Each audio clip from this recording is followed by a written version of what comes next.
갈라디아서는 특별히 저와 개인적인 그런 인연이 있습니다. 이 성경이 개인적인 인연이 있다고 하는 게 좀 어폐가 있을 수 있겠지만, 제가 대학교 2학년 때 이 갈라디아서를 접하고 나서 정말 많이 울었습니다. 정말 많이 울었습니다. 특별히 그 IBP라는 그 인터버스 프레스라는 그 출판사에서 출판된 율법이냐 은혜냐라는 책이 있어요. 그래서 제가 이제 IBF 활동을 했었는데, 그 대학교에 있는 선교 단체입니다. CCC와 같은 선교 단체인데, CCC는 굉장히 동적이라면 IBF는 굉장히 정적입니다. 좀 책을 읽고 그 책을 통해서 묵상하고, 그래서 독서 토론을 정말 많이 하는, 그 진리에 대해서 좀 더 관심이 많은 그런 기독교 동아리죠. 굉장히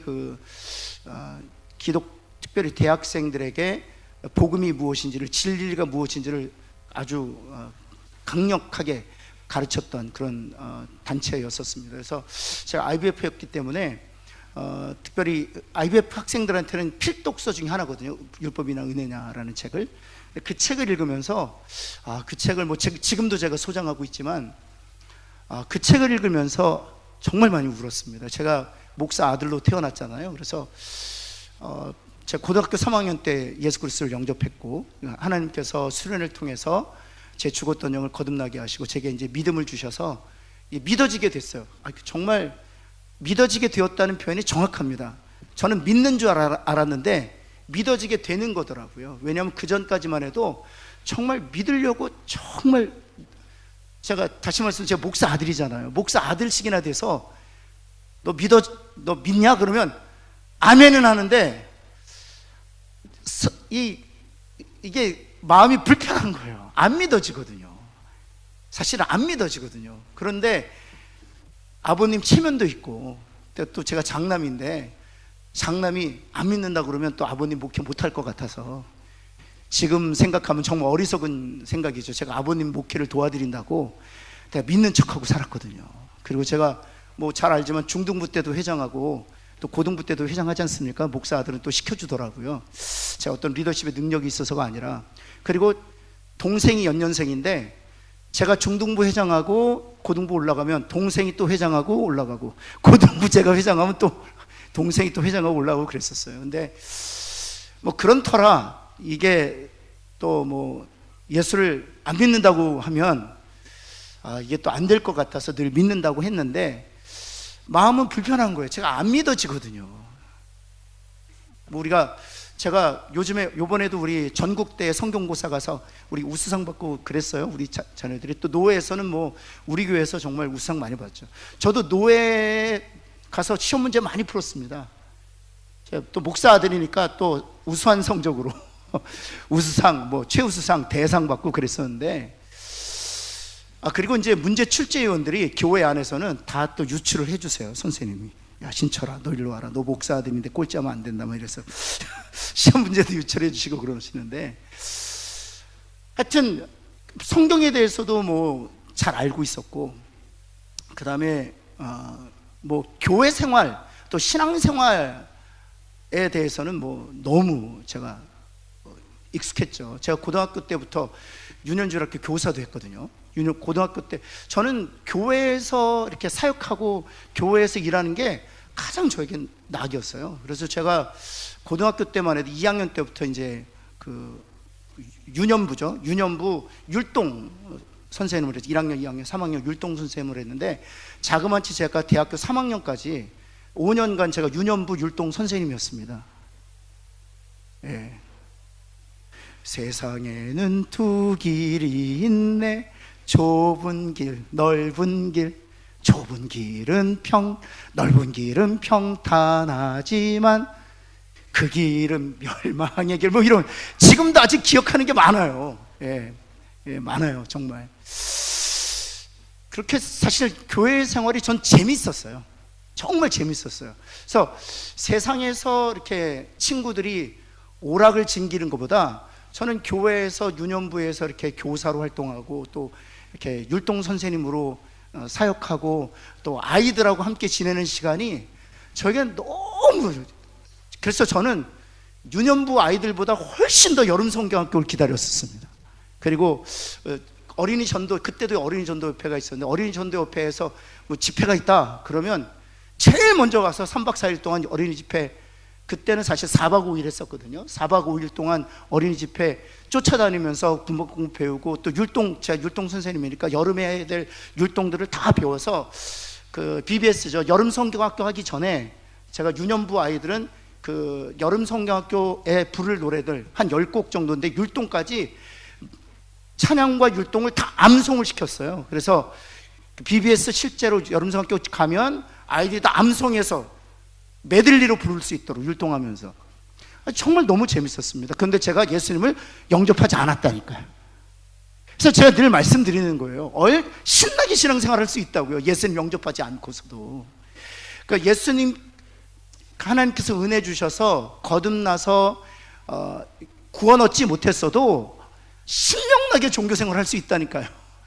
그리고 즐겁게 신앙생활. 근데 그것이 저는 예수를 믿는 것인 줄 알았어요. 그런데 이런 질문들이 깊숙이 들어오면 정말 예수님을 믿으십니까? 예수님이 당신의 죄를 사하셨습니까? 당신이 정말 의롭게 되었습니까? 오늘 하나님 당신의 영혼을 부르시면 천국 갈 수 있습니까? 이런 어떤 본질적인 질문들을 던지잖아요. 뭐 예를 들어서 기도하고 계십니까? 네, 기도하고 있습니다. 성경 읽고 있습니까? 성경 읽고 있습니다. 봉사 열심히 예, 봉사 열심히 했습니다. 교회 생활이 신나십니까? 신납니다. 그런 주변적인 질문은 제가 다 답할 수 있습니다. 확신을 가지고 답할 수 있습니다. 그러나 본질적인 문제를 가지고 얘기하면 불편한 거예요. 아버님 목회에 방해될까봐 네, 그럴걸요? 아마도? 그런 거예요. 불편한 거예요. 근데 고등학교 3학년 때 정말 만나주셨어요. 정말. 제가 친구들이 울면서 기도하길래 저도 눈물을 짜내어서, 짜내니까 눈물도 나더라고요. 그러니까 일찍이 주님이 만나주신 친구들이 있어요. 그 친구들은 이렇게 기도 시간만 되면 눈물을 폭포수같이 흘리면서 기도하는 거예요. 저도 너무 눈물을 흘리고 기도하고 싶어서 기도 제목이 뭐였냐면, 하나님 저에게도 눈물을 주옵소서. 저도 저 친구들처럼 눈물을 뿌리면서 기도할 수 있게 해주세요. 근데 고등학교 3학년 때 하나님께서 수련회 기간에 제 죽었던 영을 살리시고 또 그 안에 믿음을 주셔서 내가 죄인인 것을 알게 됐고, 그리고 예수님께서 십자가에서 보혈의 피를 흘려주심으로 자신의 또 생명을 주심으로 나의 죄가 단번에 영원히 사해졌다는 것이 이렇게 믿어지게 됐어요. 그때 얼마나 많이 울었는지 몰라요. 그리고 나서는 하여튼 고등학교 3학년 그 2학기 때에는 거의 주일마다 울면서 지냈어요. 하나님 은혜가 너무, 그전엔 그 전도사님 설교 시간만 재고 있었거든요. 언제 끝나나 끝나야 또 놀 수 있잖아요, 친구들하고. 저는 사역하는 게 노는 거였거든요. 그래서 언제 끝나나 임원회 하고 싶고 막 이래가지고, 그리고 임원회 하면서 봄 사경에 계획하고 여름 수련회 계획하고, 또 그 아이들하고 또 임원회끼리, 저는 또 그것도 많이 했거든요. 임원회끼리 모여가지고 짜장면 먹으러 가고 짬뽕 먹으러 가고 뭐 이런 것 너무 기다리고 있었는데 설교가 길어지면 왜 이러지? 그런데 고등학교 그때부터 막 말씀이 막 들리기 시작했어요. 그리고 나서 이제 대학교 들어가면서 이제 제가 선교단체 제가 자진해서 들어가게 되고, 특별히 말씀을 사모하는 마음이 있어서 CCC를 갈까, 예수전도단을 갈까, 그리고 IBF를 갈까, 그게 다 있었거든요. 근데 갈까 고심하다가 그래, 문서, 이 책을 많이 읽게 하는 IBF를 가자. 그래서 IBF를 갔는데 거기서 이제 율법과 은혜냐를 책을 만났죠. 근데 제가 이 말씀 드렸던 이유는, 제가 그때까지 고등학교 3학년 때 예수를 영접했기 때문에 복음의 진리를 정확하게 깨닫지 못했었습니다. 그래서 그 고등학교 3학년 때 예수님을 영접하고 나서 제가 율법이냐 은혜냐를 책을 만나기 전 한 2년 정도는 제가 신앙생활을 너무 힘들게 했어요. 왜냐하면 제가 이제 은혜를 받고 제가 구원 얻은 자라는 확신을 갖게 되었잖아요. 그런데 그렇다면 죄를 지면 안 되는 줄 알았어요. 저는 예수님께서 저의 죄의 문제를 다 해결해 주셨다고 그래서 저는 어떻게 그것을 이해했냐면, 이제는 죄를 안 짓게 되는구나 이렇게 생각했어요. 근데 계속 죄를 짓는 거예요. 그것도 똑같은 종류의 죄를, 그러니까 여러 가지 다양하게 짓지 않고 똑같은 죄를 반복적으로 계속 짓는 거예요. 제가 어떤 질문이 저를 괴롭혔냐면 나는 정말 구원받은 자인가? 감정적으로 그냥 단순히 고양된 것에 지나지 않은 것 아닌가? 이런 고민이 되게 많았어요. 제가 또 철학을 했기 때문에 스스로에게 그런 질문을 수없이, 정말 너는 구원받았는가? 구원을 받았다면 예수 그리스도의 십자가로 말미암아 너희 죄가 영원히 사함을 얻었고, 너는 죄로부터 자유케 되었다고 했는데 너는 죄로부터 자유케 되지 못하고 여전히 죄에 매여 있지 않느냐? 너는 아직도 구원받지 못했다. 이것 때문에 너무 힘들었어요. 그래서 주일날이 기쁘지 않았어요. 그전에는, 예수님 믿기 전에는 기뻤는데 예수님 믿고 나서는 안 기뻤어요. 왜냐하면 예배에 대한 즐거움과 그 설교에 대한 어떤 감격이 없으면 죄를 짓는 것 같아서 너무 힘들어요. 그전에는 교회 생활이 즐거웠기 때문에 설교 시간은 빨리 지나가면 되는 거였거든요. 예배 빨리 드리고 놀자, 사역하자, 뭐 이런 거였는데, 지금은 예배 시간이 내게 감격이 안 되고, 예배 시간에 메시지를 들을 때 딴짓하면 죄를 짓는 것 같고, 죄를 지으면 구원을 잃을 것 같아서 예배 드릴 때도 너무 두려웠어요. 그래서 예배 잘 드리고 나면 구원받은 것 같고, 예배를 엉망으로 드리고 나면 마음이 좀 그렇고, 그리고 생활하는데도 부모님 말씀도 잘 들어야 될 것 같고, 친구들과 교우의 관계도 굉장히 좋게 가져가야 될 것. 그전에 예수님 만나기 전에 맘대로 살았거든요. 제가 화나면 객하고, 그 다음에 장로님 아들하고 막 멱살잡이하고, 그럼 장로님 아들이 지금 가장 친한 친구인데 문집사라고, 제 안경 해주는 친구예요. 그 친구하고 멱살잡이하고 막 네가 장로 아들이냐, 그럼 걔는 네가 목사 아들이냐, 그러고 막 치고받고 싸웠는데, 예수 믿고 나서는 못하겠는 거예요. 그런데 겉으로는 안 싸우지만 속으로는 싸우잖아요. 저놈 저거 이러잖아요. 그럼 또 이게 죄를 짓는 것 같고, 그래서 구원을 잃을 것 같고, 그러다가 사실은 이 율법이나 은혜를 그걸 제가 만난 거예요. 그 율법이냐 은혜냐는 이 갈라디아서를 기초로 한 책입니다. 갈라디아서 기초로 한 책이에요. 그 책을 통해서 하나님께서 제게 주신 은혜가 무엇인가 하면 바로 이것이었습니다. 신철아, 너의 행위로 말미암아 너가 구원 얻은 것이 아니라 전적인 하나님의 은혜로 말미암아 네가 구원 얻었다. 네가 죄를 반복적으로 짓는다고 해도 너는 결코 구원을 잃지 않아. 이것이 율법이냐 은혜의 챕터마다 계속 반복되는데 얼마나 그 책을 많이 붙잡고 울었는지 몰라요. 사랑하는 성도 여러분, 하나님께서 우리를 행위로 우리를 구원하시지 않으셨습니다. 그리고 우리의 행위를 더 정확히 말씀드리면 우리의 행위로는 구원 얻을 수 없는 존재들이에요. 그래서 하나님께서 은혜로 우리를 구원하신 것입니다. 한번 따라해 볼까요? 행위로는 구원에 이를 수 없기 때문에 은혜로 구원 얻게 하신 것이다. 옆에 있는 분에게 한번, 당신은 행위로 구원받을 수 없습니다. 한번 할까요? 네, 당신의 모습을 보십시오. 그래서 하나님이 은혜로 우리를 구원하셨습니다. 한번 할까요? 그래서 하나님이 우리를 은혜로 구원하셨습니다. 여러분, 그리고 나서 이 율법이냐 은혜를 책을 읽으면서 제가 결론에 이르게 된 것은, 내가 이렇게 죄를 계속 반복적으로 짓는 모습을 볼 때, 행위로서는 절대로 구원에 이를 수가 없구나. 내가 이렇게 죄를 반복적으로 짓는 나의 모습을 볼 때 은혜 외에는 나를 구원할 수가 없구나 라는 결론에 이르게 되었죠. 그래서 이 갈라디아서가 저에게는 정말 너무나도 귀한 복음서인 것이죠. 그래서 갈라디아서를 함께 나누면서 이미 알고 계시지만 다시 한번 확인하는, 말씀을 통해서 우리가 얻은 구원을 확인하는, 그래서 좀 자유케 되는 저와 여러분 되기를 예수 그리스도의 이름으로 축원합니다. 여러분, 이 갈라디아 교회는요 어느 지역이 아니에요. 에베소 교회는 어느 지역이에요. 빌립보 교회도 어느 지역입니다. 데살로니가 교회도 어느 지역이고요, 도시예요. 고린도도 지역이에요. 근데 이 갈라디아는 그러니까 서신서에서 나오는, 그래서 데살로니가 전후서 지역이에요. 에베소도 지역, 빌립보 지역, 그 다음에 골로새서 있죠. 골로새도 지역, 한 도시들이에요. 다 한 도시들. 근데 이 갈라디아는 도시가 아닙니다. 이것은 좀 더 큰 거예요. 한 경남 정도 되는 거예요. 경남. 그래서 에베소나 뭐 예를 들어서 무슨, 지금 우리 한국 지도로 터키에 따지면 이 에베소는 어느 정도 있냐면 서남쪽이니까 전라도 목포 정도가 에베소예요. 에베소. 전라도 목포 쪽에 정도 있어요. 그리고 뭐 예를 들어서 그 갈라디아 지방은 어디냐면 그렇게 따지면 충청도 정도 돼요. 충청남도 정도 돼요. 그 터키로 우리나라로 치환해서 보면.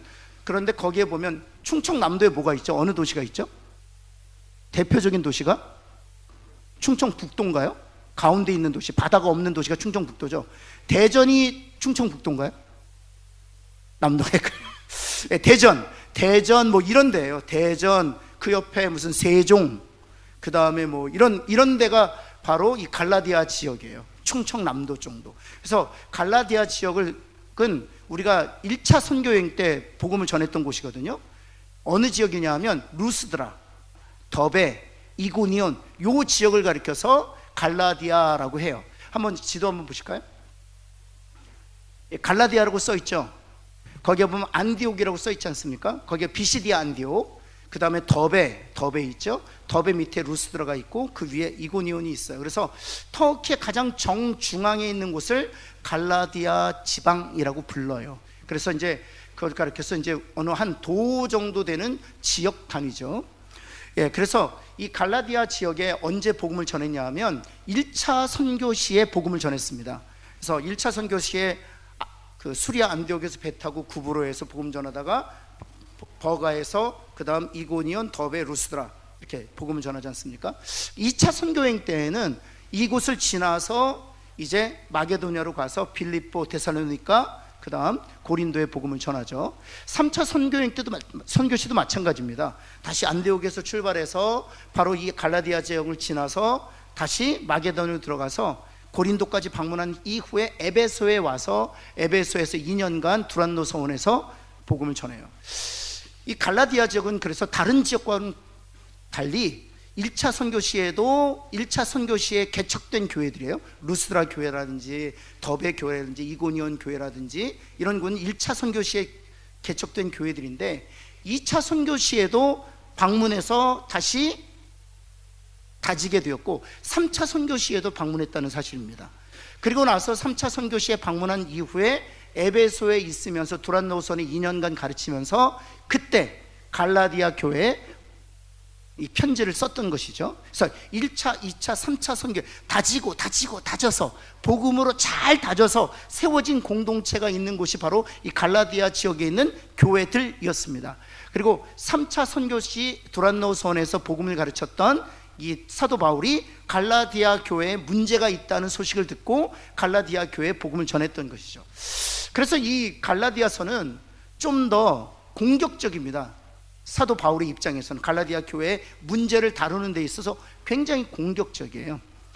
여러분 왜 그런지 한번 보시겠습니까? 먼저 3번부터 한번 보시면 갈라디아 지역에 있었던 교회들의 문제, 거기에 이렇게 써주시겠어요? 갈라디아 지역에 있는 교회는 루스드라 써보시겠어요? 루스드라는 교회가 있고요. 그 다음에 이고니온, 루스드라, 더베, 더베, 그리고 하나는 더 비시디아 안디옥. 4개의 도시가 있었죠. 비시디아 안디옥, 그 다음 루스드라, 더베 이런 교회들이 있었습니다. 이고니온까지 4개의 교회가 있는 곳이 바로 갈라디아 지역입니다. 이제 1차 선교 시에 개척된 교회들이고 2차 선교 시에도 방문해서 다졌고 3차 선교 시에도 다졌던 교회들입니다. 이 4개 교회, 비시디아 안디옥, 이고니온, 루스드라, 더베. 특별히 이 루스드라에서는요 2차 선교 시에 아주 중요한 인물을 만나요. 바울에게 있어서는 가장 중요한 인물을 만납니다. 동역자를 만납니다. 이 루스드라라는 곳에서 누굴까요? 디모데를 만납니다. 2차 선교 시에 만나요. 그러니까 1차 선교 시에 교회를 개척했잖아요. 개척된 교회에서 복음을 이렇게 받게 되고, 그리고 2차 선교 시에 그 루스드라에서 신앙생활하고 있었던 이 디모데를 만나서 자신의 영적인 아들로 삼죠. 그래서 이 갈라디아 지역은 사실 디모데와 함께 동역했던 바울의 입장에서는 정말 애착이 가는 곳이죠. 근데 이 갈라디아 교회에 문제가 있었다는 것입니다. 어떤 문제가 있었냐? 다른 복음이 교회 안에 들어왔다는 사실입니다. 다른 복음이. 그래서 1번 한번 볼까요? 1장 6절에서 9절 가장 많이 반복되는 단어가 있어요. 한번 여러분 스크린 한번 보시겠습니까? 1장 6절에서 9절에서 가장 많이 반복되는 단어가 무엇입니까? 다른 복음이에요. 다른 복음. 다른 복음. 그래서 바울의 입장에서는 너무 안타까운 거예요. 1차 선교 시에 복음을 전했죠. 그리고 교회가 세워졌습니까? 그래서 2차 선교 시에는 우리가 이미 말씀드렸던 것처럼 디모데와 같은 영적인 아들을 입양하게 되지 않습니까? 그 3차 선교 시에도 복음의 씨앗을 뿌려요. 그래서 1차 선교, 2차 선교, 3차 선교 3번씩이나 방문하면서 정말 복음의 씨앗을 뿌렸는데 그 교회에 다른 복음이 들어왔다는 사실입니다. 이 일로 인해서 갈라디아 교회에 3차 선교 시 에베소에서 두란노선을 가르치면서 편지를 쓰고 있는 것이죠. 그렇다면 2번 넘어갈까요? 그렇다면 갈라디아 지역에 있었던 교회들에게 퍼지게 된 다른 복음은 무엇이었는가? 한마디로 말씀드리면 율법주의입니다. 율법주의. 세 번째 한번 볼까요? 그럼 율법주의들의 주장이 뭐냐? 한번 같이 한번 읽어볼까요? 같이 한번 읽겠습니다. 시작. 율법을 모두 지킴으로 말미암아 의롭게 되는 거죠. 그러니까 행위로 의롭게 되는 것이다 하는 것이, 한마디로 말씀드리면 율법을 지킴으로 말미암아 의롭게 되는 것이다. 중요한 것은 이 율법주의자들이, 특별히 초대교회 안에 들어왔던 갈라디아 지역을 교회에 활동했던 율법주의자들은 예수를 믿는 사람들이었습니다. 예수를 믿는 사람, 기독교의 도를 따르는 사람들이었지만 그들이 무엇이라고 주장하냐면, 너희가 예수를 믿지만 완전히 의롭게 되기 위해서는, 의로움을 완성하기 위해서는 무엇도 지켜야 된다? 율법도 지켜야 된다는 것입니다. 율법도 지켜. 이 율법이 무엇인지는 좀 이따 나중에 보겠지만, 4번 예를 들면 무엇입니까? 한번 여러분 스크린 한번 보시겠습니까? 가장 중요한 게 3가지거든요. 첫 번째, 무엇을 받아야 된다? 할례 받아야 된다는 것입니다. 두 번째는요, 안식일 지켜야 된다는 것입니다. 세 번째는요, 음식 규례와 정결법을 지켜야 된다. 여러분 뭐 할례는 여러분 잘 아시죠? 난지 8일 만에 할례를 받아야 된다는 것이죠. 안식일은 그 당시 초대교회 성도들은 안식일 날 예배를 드렸나요? 주일 날 예배 드렸나요? 그렇죠. 안식일 날. 네? 잠깐만, 여러분한테 제가 당할 뻔했네요. 깜짝이야. 그 당시 초대교회 성도들은 안식일 날 예배를 드렸나요? 주일 날 예배 드렸나요? 여러분 중에 눈을 동그랗게 쳐다보고, 목사님 안식일이 주일이잖아요, 이런 분이 있어요. 안식일은 토요일이고 주일은 일요일이죠. 그래서 초대교회 당시에 초대교회 성도들은 토요일 날 예배 드렸어요? 일요일 날 예배 드렸어요? 일요일 날 예배 드렸잖아요. 안식 후 첫날 예배 드렸잖아요. 예수님이 부활하신 날 예배 드렸잖아요. 여러분, 그래서 안식일 지켜야 된다는 무엇을 얘기하는 것입니까? 지금 안식 후 첫날 주일을 예배 드리는 것, 예수 그리스도가 부활하신 날 예배 드리는 것은 잘못됐다. 토요일을 예배 드려야 된다. 안식일을 지켜야 된다 는 거예요. 그리고 나서 음식 규례, 저도 이 사실을 대학생 때 알았어요. 한 번은 그 여호와의 증인을 제가 지하철에서 만났는데, 형제님, 제가 그때 정말 신실해서 지하철에 성경 읽고 있었거든요. 그랬더니 여호와의 증인이 얼마나 좋겠어요. 저기 타겟이다, 저 철없는 거 내 밥이다 그러고 왔잖아요. 그 와가지고는 형제님 그러시더라고요. 시간 좀 되시냐고. 근데 또 자매가 이뻤어요. 나 시간 된다고. 그래 잠깐 내려와서 얘기 좀 하자는 거예요. 그럼 얘기하자고. 저는 여호와의 증인이 뭔지도 몰랐어요.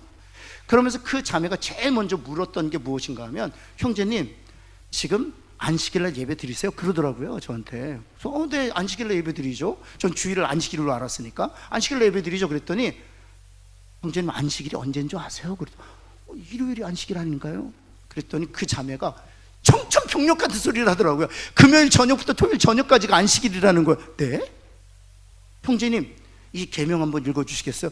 4번째 계명, 안식일을 거룩하게 지키라 그랬는데, 형제님은 어렸을 때부터 태어나면서 지금까지 단 한 번도 안식일을 안 지키셨네요. 어떡하시겠어요? 너무 놀랐어요 제가. 이게 이해가 안 돼서. 여러분, 또 안식일 얘기하면 또 시간 다 가니까, 이전에 제가 한 설교를 참고하시면 좋겠고, 나중에 제가 또 안식일에 대해서는 얘기하도록 하겠습니다. 안식일, 뭐 6월절 안식일, 그리고 그 구약에 있는 모든 절기는 다 예수 그리스도를 예표합니다. 이 안식일도 죄와 사망의 권세로부터 우리를 안식하게 하시는 그 안식일 예표예요. 여러분, 우리가 왜 일하게 됐습니까? 왜 수고해야만 먹게 됐습니까?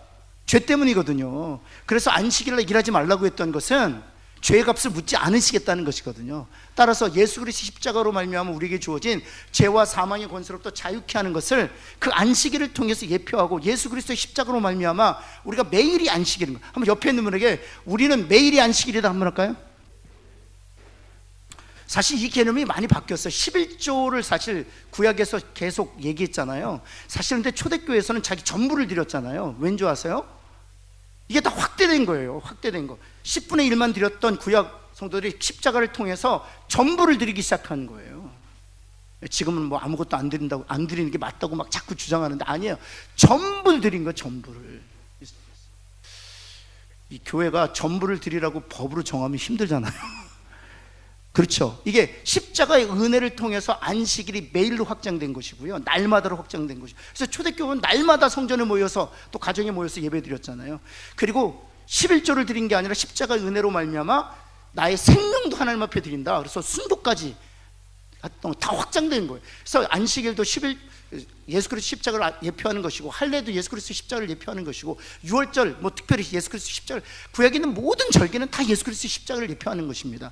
구약에 있는 맥추절 역시 십자가를 예표하는 것입니다. 십자가로 말미암아 열매 맺게 하시는 하나님의 자녀들을 맥추절이 예표하는 거예요. 칠칠절 빛으로 오신 예수 그리스도를 예표하는 것입니다. 초막절 다 예수 그리스도를 예표하는 거예요. 여러분, 구약에 있는 모든 절기, 모든 직분, 모든 것들은 다 예수 그리스도를 예표하는 거예요. 그래서 구약에 있는 모든 것은, 따라해봐요. 구약에 있는 모든 것은 그림자요, 실체는 예수 그리스도이다. 그런데 율법주의자들은 그 예수 그리스도를 믿음으로 구원이 완성되는 것이 아니라 구약에서 말하는 모든 절기를 다 지켜야 된다. 구약에서 말하는 모든 할례, 안식일, 음식의 규례까지, 정결법까지 다 지켜야 너의 구원이 완성이 된다라고 얘기하는 것입니다. 이것이 지금 우리 개신교에서는 어떻게 들어왔냐? 행위로 구원을 얻는다로 이렇게 변칙으로 들어오게 된 것이죠. 여러분, 5번으로 넘어가겠습니다. 네, 5번으로 넘어가겠습니다. 네, 그래서 이건 짚고 넘어가야 되죠. 그들이 뭐 율법을 얼마나 지켰는가. 마가복음 7장 2절 말씀, 여러분 뭐 프린트물에 있는데 한번 스크린 한번 보시겠습니까? 이게 이제 정결법 중에 하나인데 한번 같이 읽어볼까요? 시작. 그의 제자 중 몇 사람이 부정한 손, 곧 씻지 아니한 손으로 떡 먹는 것을 보았더라. 여러분, 우리는 뭐 제가 그 간혹가다 주일날 산부 예배 끝나고 식당에 가서 성도들하고 인사하거든요. 혹시 여러분 밥 먹기 전에 혹시 수도가에서 손 씻고 밥 먹는 분 계십니까? 점심시간에 주일날, 그것도 주일인데 없잖아요. 여러분, 정결불 안 지키는 거예요. 그 다음 한번 볼까요? 7장 3절 4절 같이 한번 읽겠습니다. 7장 3절 4절 같이 한번 읽습니다. 여기 스크린 한번 볼까요? 시작. 바리새인들과 모든 유대인들은 장로들의 전통을 지켜 손을 잘 씻지 않고서는, 여러분 왜 손을 씻는 겁니까? 이게 정결법이고 이게 율법의 하나예요. 손을 씻어야만 음식을 먹을 수 있었습니다. 왜 손을 씻는 것일까요? 바이러스 때문에? 아니에요. 이 손으로 부정한 유역 집사님하고 악수를 했잖아요, 제가. 좀 전에 유역 집사님이 저기 경주까지 갔다 오셨어요. 태우고 왔는데 제가 수고했다고 악수했는데 제가 보기에 부정한 집사님이거든요. 웃자고 하는 얘기예요. 이 부정한 손으로, 제가 유역 집사님이 부정한 손을 만졌으니 이 손으로 음식을 먹으면 그 음식에 또 뭐가 묻어요? 계속 유역 집사님이 부정이 묻잖아요. 그 음식이 어디로 들어가요? 제 입으로 들어가잖아요. 그래서 손 씻는 거예요. 저작거리에서 우상의 제물을 만질 수가 있잖아요. 그 우상의 부정이 손에 전달되고 그 손이 음식과 더불어서 대 안에 들어가면 그 우상의 제물의 부정이 어디까지 들어오는 거예요? 그래서 주님이 말씀하신 거 너무 답답하니까 입으로 들어가는 것이 너희를 부정하게 하는 것이 아니라 나오는 것이 너희를 부정하게 하는 것이다. 실제로 너희가 부정한 존재들이다 라고 얘기하는 거예요. 그런 얘기를 하시는 거죠. 근데 그럼에도 불구하고 이들은 이런 의식법을 지켜야 된다는 것이에요. 여러분, 돼지고기가 왜 문제가 되냐 하면 돼지고기가 부정한 음식이잖아요. 이 부정한 음식이 내 안에 들어가서 나를 어떤 상태가 되게 한다? 부정하게 한다. 그래서 돼지고기 먹지 말라는 것입니다. 지금도 그걸 지켜야 된다는 거예요. 그래서 이 모든 것은 실은 다 행위하고도 연결해요. 행위. 우리가 의롭게 살아야 구원을 완성할 수 있다. 그것이 사실 지금 대표적으로 사실 율법을 지켜야 구원에 이를 수 있다는 것이 이단이 안식교고요. 그 다음에 지금 이 행위로 구원이 완성된다라고 주장하는 게 천주교입니다. 그래서 마틴 로이 존스 목사님과 청교도 신학이 아주 대부라고 할 정도로 마틴 로이 존스 목사님, 지금도 많은 개혁신학자들에게 영감을 불어넣고 있죠. 그 목사님 같은 경우는 천주교는 이단이다라고 할 정도로 강하게 천주교에 대해서 입장을 가지고 있습니다. 왜냐하면 천주교는 지금까지 단 한 번도 믿음으로 구원에 이르는 것이 아니라 믿음 50%, 행위 50%를 얘기하고 있기 때문입니다. 그래서 여러분, 천주교에서 늘 하고 있는 일이 있습니다. 뭐가 있냐면 우리나라에서도 계속 하고 있어요. 그 김대건 신부를 비롯해서 103명을 성인식했죠. 성인식. 그러니까 일반 평민인데 세인트라는 SAINT, 세인트라는 성자 칭호를 붙여요. 여러분, 프란체스코라는 수도사가 있습니다. 프란체스코 수도사 앞에 뭐가 붙어 있어요? 성 프란시스코. 그래서 여러분, 그 미국의 도시에 보면 샌프란시스코 있죠. 그 센이 뭐냐면 세인트라는 약자예요. 세인트 프란시스코. 그러니까 왜 사람의 이름에 이 세인트, 성자라는 이름을 붙이느냐? 그거는 그 사람들은 하나님이 정하신 그 행위가 100이라면 그 사람들은 100을 다 넘었다는 거예요. 그래서 카톨릭 교도로 하여금 그런 세인트가 붙은 사람들은 공로가 넘쳐났기 때문에, 공로가 그래서 잉여됐기 때문에, 그래서 캐톨릭 신학에서 이런 게 있습니다. 잉여 공로설이라는 그 신학이 있어요. 그래서 세인트라고 이름 붙인 사람들 앞에 가서 기도하면 그 사람들은 천국 가기 위해서 필요한 것이 100이란 행위가 있다면 그 사람들은 170, 250, 어떤 사람은 350 했으니까 그 사람 100만 필요하거든요. 그러면 몇이 남아요? 한 250에서 370 정도 남잖아요. 그래서 그 사람 앞에 가서 기도하면 내가 90밖에 공력을 못 쌓았어요. 그러면 샌프란시스코 앞에 가서 기도하면 10만 주면 100 딱 되니까 천국 갈 수 있잖아요. 그게 캐톨릭의 신학이에요. 정말 저는 이해가 안 되죠. 근데 그래서 여러분, 그 많은 그 교회를 비판하는 사람들이 이런 얘기를 많이 합니다.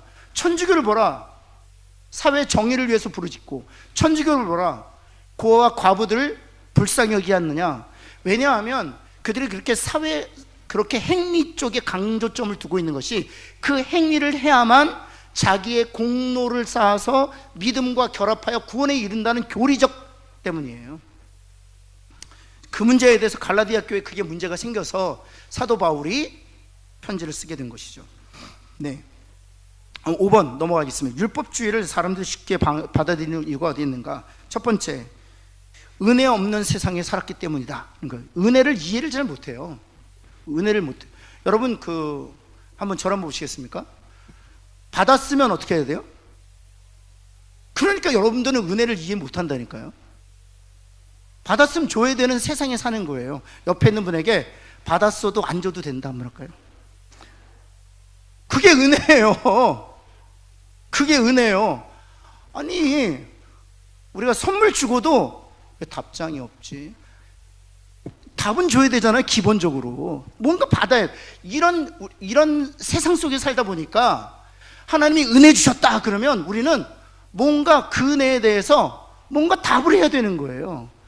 적어도 내 몸을 들이지 못하고 재물을 들이지 못하고 시간은 못 들여도 입술로라도 하나님께 감사해야 은혜에 답한다고 생각하는 거예요. 여러분, 은혜는요, 하나님이 말씀하신 은혜는요, 여러분 옆에 있는 분에게 감사하지 않으셔도 됩니다 할까요? 답하지 않으셔도 돼요.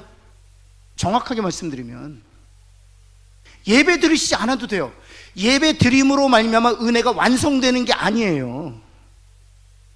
여러분, 예배를 드리는 것은 그렇게 값없이 하나님께서 선물을 주셨기 때문에 감사해서 자발적으로 하나님 앞에 나와 예배드리는 거예요. 그래서 우리의 예배는 다 자발적이어야 돼요. 어떤 보상을 두고 예배를 드리라고 하면 그것은 복음에 위반하는 거예요.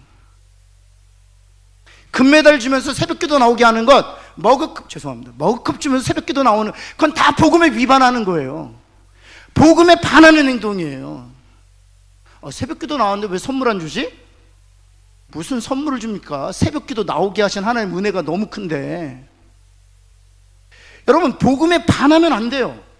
복음을 이해하려면 아무것도 안 해도 돼요. 정확하게 말씀드리면 숨은 쉬셔야 되는데 숨은 쉬셔야 되는데 옆에 있는 분에게 숨은 쉬고 아무것도 하지 말아라 한번 할까요? 정말이에요. 왜 우리가 은혜가 잘 이해가 안 되냐? 저도 은혜가 이해가 안 됐어요. 왜냐하면 은혜 없는 세상에서 살았기 때문에. 우리 한국에는 팁이 없잖아요. 이 팁이라는 게 그냥 그레티튜드라는 단어거든요. 원래 팁이 아니고 그레티튜드는 뭐니? 그레이스라는 단어에서 온 거예요. 그러니까 은혜를 베푼 거예요. 근데 여러분, 요즘에 미국에서 팁 안 주면 웨이트레스가 쫓아나옵니다. 왜 팁 안 주냐고. 그건 은혜가 아니에요. 은혜는 내가 그냥 값없이 주는 게 은혜예요. 값없이 주는 게. 그러니까 돌아올 걸 계산하지 않고 주는 게 은혜예요. 옆에 있는 분에게 돌아올 걸 계산하지 않고 주는 게 은혜다 한번 할까요? 그런데 자꾸 부모님들이 아이들한테 부모의 은혜를 강요하죠. 그러니까 은혜가 이해가 안 되는 거예요. 부모님의 은혜가 뭡니까? 거기서 말하는 은혜는 자녀들을 보험 드는 게 아니에요. 내 노후를 위한 보험으로 드는 게 아니에요. 여러분, 은혜라는 건 자녀들이 부모에게 효도하지 않아도 베푸는 게 은혜인 거예요. 우리는 어떤 구조 가운데 사냐 하면 자녀들은 마땅히 부모의 은혜를 갚아야 돼요. 그건 은혜가 아니에요. 여러분, 부모님의 은혜가 아니라 한번 따라해 볼까요? 부모의 대가. 보상. 그러니까 보상을 받을 대가를 지불하는 거죠. 대가와 보상인 거죠. 그건 은혜가 아니에요. 여러분, 그런 구조 속에 살다 보니까 하나님이 은혜를 주시잖아요. 은혜를 값없이 받아 누리기보다는 은혜에 대해서 무엇인가 답해야 그 은혜가 완성된다고 생각하는, 그래서 사람들이 율법주의와 행위에 환호하는 거예요. 왜냐하면 규칙을 주고 그 규칙을 준수하면 은혜가 완성된다라고 할 때 사람들은 훨씬 더 자발적으로 반응해요. 자발적으로 반응하는 건 아니지만 기계적으로 반응해요. 기계적으로 반응할 때 우리는 그것을 하나님이 주신 은혜로 말미암아 주어진 구원이 완성된다라고 특별히 우리 스스로 자족하게 돼요. 그래서 율법주의가 이렇게 반응하는 거예요.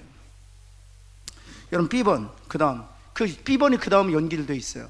그러고 나오는 게 뭐예요? 무엇을 내세울 수 있어요? 교회에서요, 얼마나 자기의가 강한지 몰라요. 그러니까 이게 복음을 그리고 은혜를 잘못 이렇게 보상과 대가로 이해하니까 우리 안에서도 얼마나 자기의를 강조하는지 몰라요. 믿음도, 심지어 믿음도 강한 사람이 있고 약한 사람이 있고 중간에 있고, 한번 옆에 있는 분 보시겠어요? 그래서 서로만 믿음 가지고 서로 믿음이 적어서 그래 막 비판하고, 믿음이 좋은 사람이야 그러고 막 추앙하고. 아니에요. 여러분, 모세가 믿음이 좋았나요? 아브라함이 믿음이 좋았습니까? 하나님이 다 만들어 가시는 거지. 사랑하는 성도 여러분, 믿음이 적어도 그 믿음을 가지고 하나님을 바라보면 그러기에 하나님께서 일하시는 거예요. 그러면서 그 믿음이 점점 자라는 거죠. 그런 은혜가 저와 여러분에게 있기를 간절히 소원합니다. 그래서 자기의를 내세울 수, 그래서 제가 목회를 해보니까 이 복음의 정수를 깨닫잖아요. 개인이 복음의 정수를 깨달으면 겸손해져요. 왜냐면 모든 것이 은혜니까. 그래서 사도 바울이 그런 고백을 하죠. 나의 나된 것은 하나님의 은혜다. 거기 나의 나된 것은 죄인이었던 내가 의인이 되게 하신 것 하나님의 은혜다. 나의 나됨은 하나님의 은혜다. 이 은혜가 헛되지 않았다. 나를 구원하신 그 은혜는 헛되지 아니하여 모든 사도보다 더 수고하였을 때 모든 것이 하나님의 은혜다. 이 많은 열매를 만겼지만 그것 또한 하나님께서 내게 베푸신 은혜다. 하나님의 능하신 손을 해서 끝까지 겸손할 수 있었던 것은 바울이 복음의 정수를 깨닫기 때문이에요. 교만한 사람들은 복음을 모르는 사람들이에요. 교만한 공동체는 복음을 모르는 공동체예요. 복음을 얘기하보다는 성도들을 줄 세우기에 바쁜 거예요. 1등, 2등, 3등, 4등, 5등, 6등, 7등, 8등으로 줄 세우기에 바쁘는 거예요. 믿음의 등수를 매기는 거예요. 새벽기도 등수를 매기는 거예요. 은혜는요, 등수 없습니다. 은혜는 모든 사람들에게 주어지는 거기 때문에. 그래서 열매를 주셔도 은혜를 아는 사람들은 겸손해요. 왜냐하면 누가 일하신 것이니까, 하나님이 하신 거니까, 나를 도구로 써주신 것에 너무 감사한 거죠.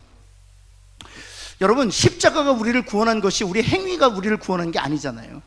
그래서 그런 것이죠. 그래서 율법주의를 이렇게 받아들이는 이는 자기의를 과시하기 위해. 왜냐하면 율법주의를 행위주의와 율법주의는 같은 말인데 받아들이면은요, 제가 엄영숙 목사님보다 훨씬 더 의로운 부분이 있거든요. 물론 엄영숙 목사님 저보다 의로운 부분이 있지만 여러 면에서 제가 훨씬 더 의롭거든요. 제가 자신합니다.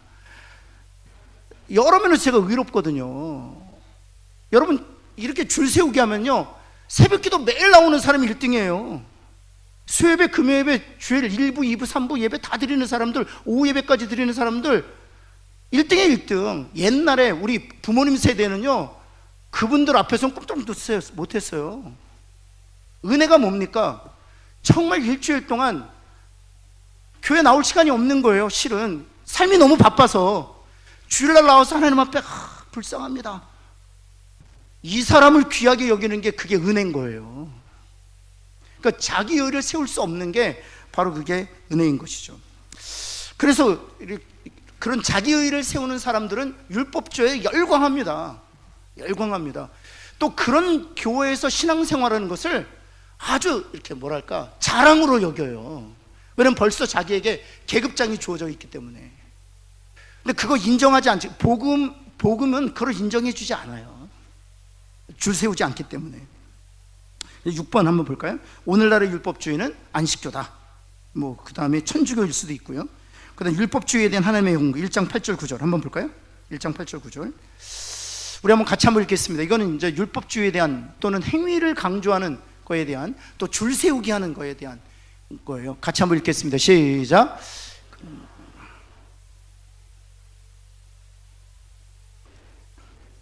전하면 뭐라고 되어 있습니까?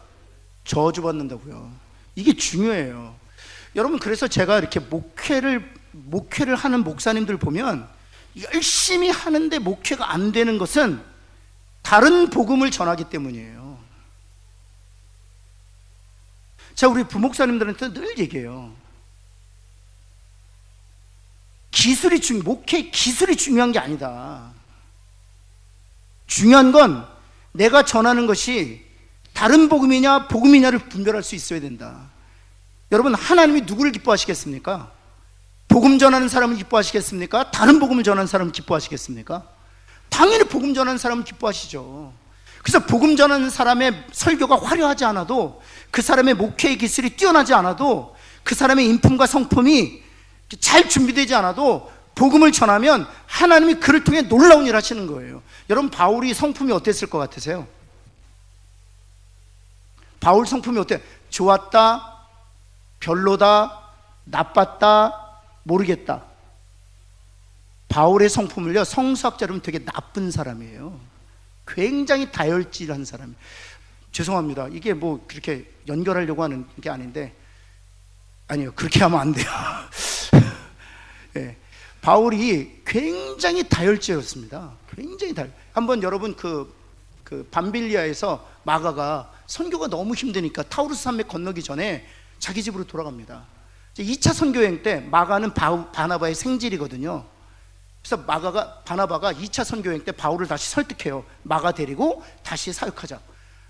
바나바는 위로자기 때문에 실족한 사람을 세우는 일에, 바울과 같이 실족한 사람을 세우는 일에 아주 탁월한 은사를 갖고 있는 사람이거든요. 그래서 우리가 새가족 사역을 바나바 설교라고 하잖아요.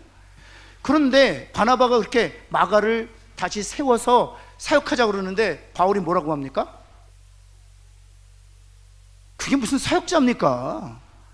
안 돼! 딱 단칼에 베잖아요. 안 돼. 그런 사람은 선교의 자원으로 사용할 수 없어. 그리고 심지어는 바나바와 2차 선교행 때부터 딱 갈라서잖아요. 바나바는 마가를 데리고 사역하고 바울은 자기 혼자 떠났다가 루스드라에서 디모네 만나서 팀 사역을 때부터 하게 되거든요. 그래서 여러분 바울을 보면은 탁월함이, 성품도 굉장히 불안정했어요. 그리고 여러분, 바울이 설교를 잘했을까요? 못했을까요? 되게 못했습니다. 그래서 고린도전서에 보면, 고린도 후서에 보면 이렇게 되어 있습니다. 글에는 힘이 있지만 뭐에는 힘이 없다? 말에는 힘이 없다. 이렇게 썼어요, 본인이. 왜냐하면 그 표현을 썼던 이유가 고린도 교회 성도들의 바울에 대한 평가가 그랬거든요. 글은, 편지는 잘 쓰는데, 로마서, 갈라디아서, 에베소 주옥같이 쓰는데, 그래서 달려나온 거예요. 너무너무 책이 좋아서, 바울 사도님이 오셨대. 베스트셀러잖아요. 들었는데, 그래서 유두고가 어떻게 했어요? 졸아서, 얼마나 졸았으면 떨어져 죽었겠어요. 얼마나 졸렸으면. 제가 감사한 건, 제가 설교하는 내내 졸긴 했어도 죽을 사람은 없어요. 죽은 사람은 없어요. 죽을 정도로 졸았다. 얼마나 피곤했으면 떨어 죽었겠어요. 하나님 살려주셔서 다행이지만. 설교도 못했어요. 설교도 못했죠. 성품도 모났죠. 굉장히 뾰족한 사람이에요, 사도 바울은. 다혈질적이고. 여러분, 그런데 어느 제자보다 바울을 귀하게 쓰셨죠? 딱 하나 때문입니다. 뭐 때문이에요? 복음 때문이에요. 이걸 붙드셔야 돼요. 오늘 말씀 마치겠는데요, 여러분, 우리가 다른 거 할 거 없습니다. 올 한 해 복음을 위해서 살잖아요. 하나님이 여러분의 가정도 잘 되고 일터도 잘 되고 교회에서 하는 일마다 잘 되게 하실 거예요. 아멘? 그런 저와 여러분 되기를 예수 그리스도의 축원합니다. 기도하겠습니다. 하나님, 참으로 감사합니다. 그렇습니다. 하나님, 이 땅에 있는 많은 사람들이 자기 일을 세우고 싶어서, 또는 이렇게 규칙에 매이는 것이 좀 더 신앙생활하는 게 편리할 것 같아서 율법주의 또 행위를 하나님 따라가려고 합니다. 또 교회에서도 성도들의 헌신을 이끌어내기 위해서 하나님 규칙을 세우고 또 보상을 주고, 그래서 하나님 진정한 복음이 아니라, 또 은혜가 아니라 하나님 이 대가와 보상이라는 이런 율법주의에 변형된 모습으로 하나님 성도들의 헌신을 유도하고 있습니다. 하나님, 우리 교회는 복음의 역사가 나타나는 교회가 되게 하여 주옵소서. 은혜를 경험한 성도들이 자발적으로 헌신하는 이런 영적 체계를 갖추는 교회가 되게 하여 주옵소서. 그리하여 하나님, 우리 교회를 통해서 복음의 능력을 우리 다른 교회 성도들이, 또 다른 교회 지체들이 배울 수 있도록 하나님, 우리 교회를 하나님 본으로 사용하여 주옵소서. 하나님, 성격도 못하고 한또 말씀의 능력도 없었던 하나님 바울이었지만, 하나님 그가 복음에 사로잡혀서 복음을 위해 사역했을 때 하나님 그를 평생 사용하셨던 하나님, 우리 사랑하는 성도들 하나님 올 한해 복음에 붙들린 바 되게 하여 주옵소서. 그래서 복음을 위해 살게 하여 주옵소서. 예수 그리스도의 이름으로 기도합니다. 아멘.